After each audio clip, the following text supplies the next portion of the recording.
Baik, untuk pertanyaan pertama, ada pertanyaan dari Bapak Adi Junjunan Mustafa, DKP SDM Kota Bandung. Pertanyaan ini ditujukan untuk Ibu Nurani Murwati. Yang pertama adalah bagaimana memulai proses dialog kinerja secara masif di seluruh level pegawai. Kemudian ada pertanyaan kedua dari Ibu Ali, BKD Provinsi Jawa Tengah, yang menyampaikan untuk memperlancar implementasi di pemerintah daerah, mohon dapat segera diterbitkan juknis terkait Permenpan 6 dan Permenpan 7 dimaksud.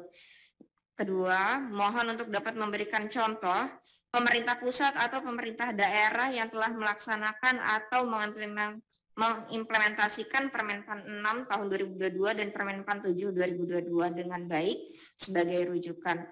Mungkin kita mulai dari dua pertanyaan itu dulu, Bapak Ibu.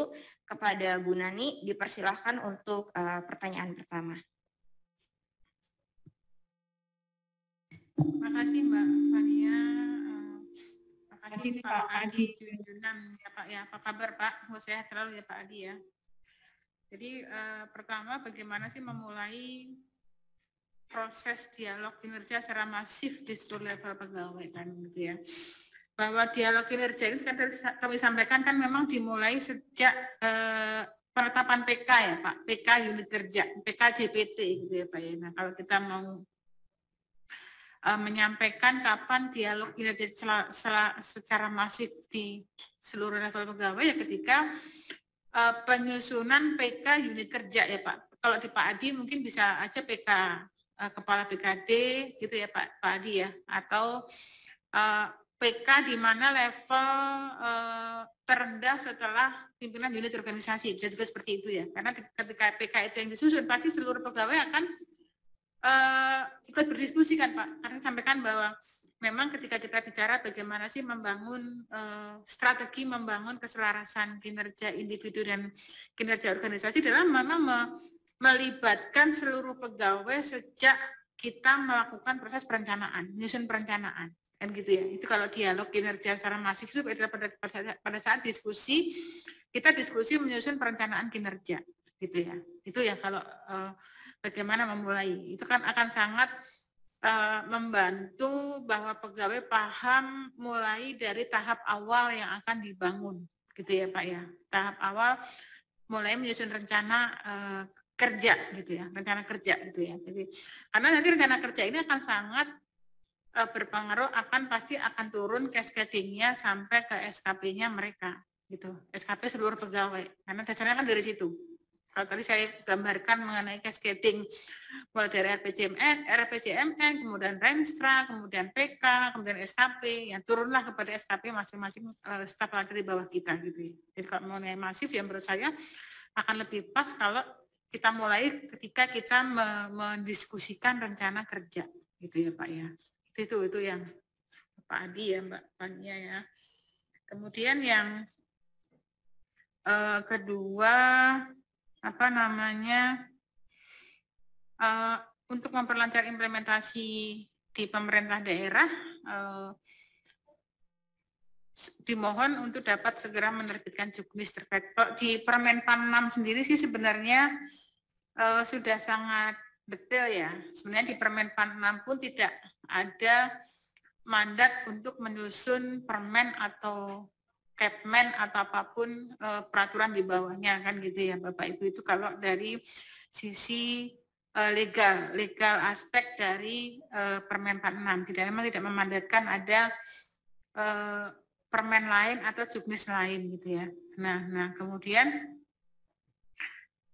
di Permenpan 6 ini sebenarnya sudah kita buat sangat detail, makanya tebal kan ya, lampirannya kan cukup tebal gitu. Jadi saya itu membacanya tidak cukup sekali gitu supaya paham apa seluruhnya isinya gitu Bapak Ibu ya. Jadi memang ini karena permen ini sudah merupakan turunan dari peraturan yang lebih tinggi. Jadi memang kita sudah buat sangat detail gitu ya.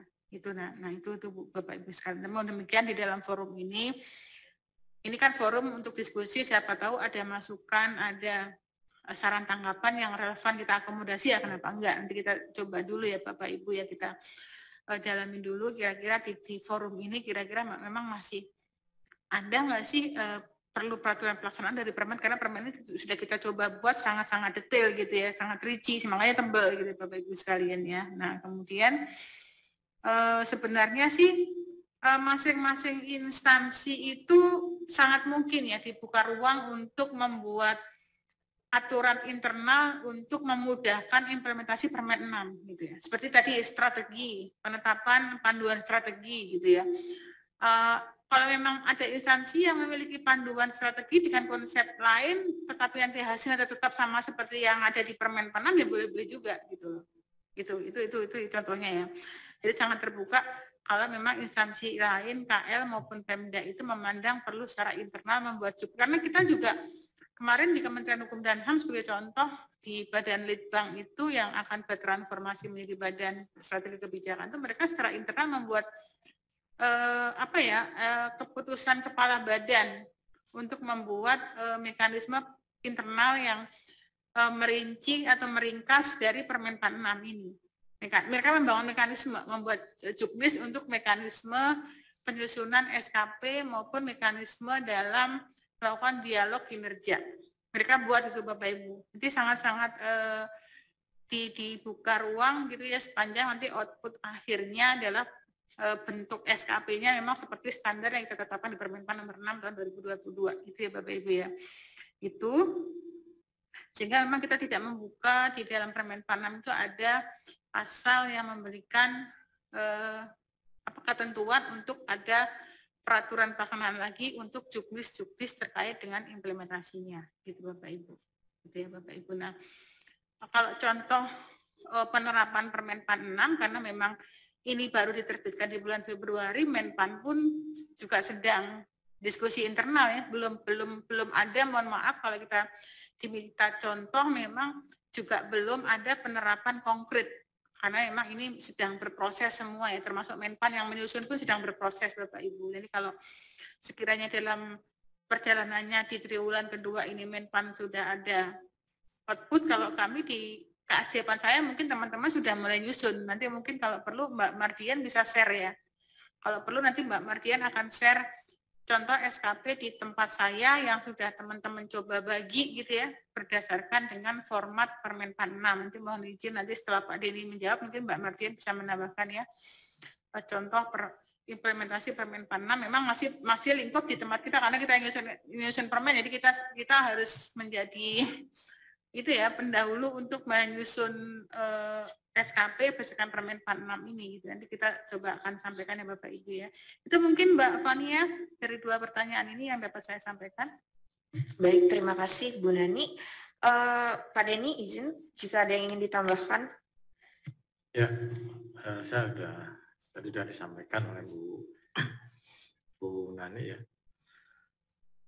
Saya akan nambahkan pertanyaan terkait dengan Permenpan 7 ya, mekanisme kerja yang dilakukan oleh Pak Ali ya, dari BKD Provinsi Jawa Tengah ini. Jadi untuk memperlancar implementasi di pemerintah daerah, mohon untuk dapat segera diterbitkan juknis ya terkait Permenpan 7 dimaksud ya. Ini kita kemarin sudah diundang juga oleh Dagri ya selaku pembina instansi untuk daerah. Jadi mungkin ini dua bagian yang undang nih Pak, baik itu di bagian organisasi maupun bagian SDM-nya. Bagian SDM terkait dengan penerapan mekanisme kerja ini, sistem kerja ini.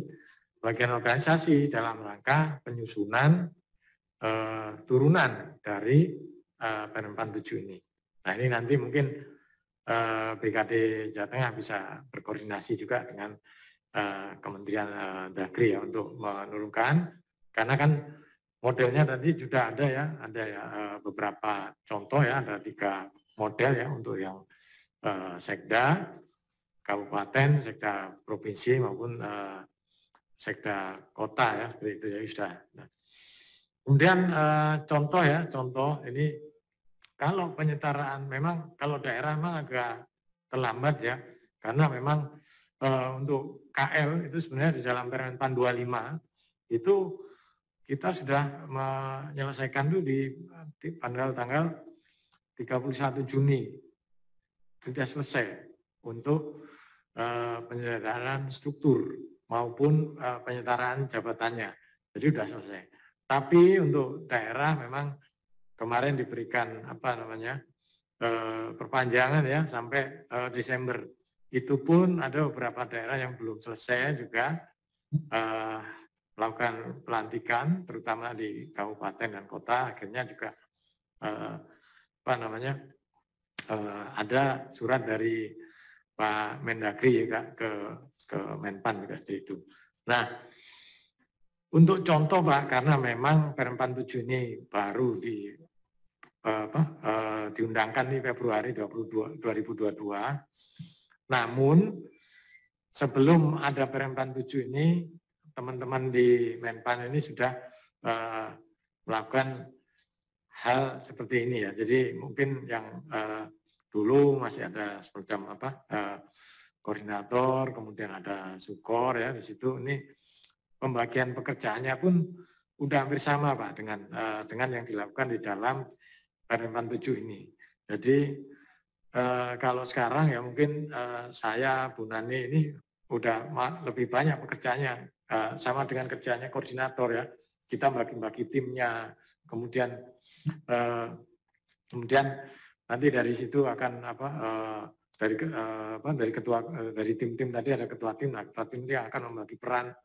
Ini sudah dilakukan. Jadi kita melakukan disposisi itu tidak semua ke koordinator, tapi sudah langsung membagi ke PIC-nya, ke tim-timnya. Itu beberapa contoh ya. Jadi sudah tidak ada, karena memang perlu kita ini kan bahwa koordinator itu bukan jabatan ya, itu hanya peran ya, sama dengan tim maupun anggota tim maupun ketua tim. Jadi seperti itu. Jadi untuk piloting itu sudah dilakukan, tapi masih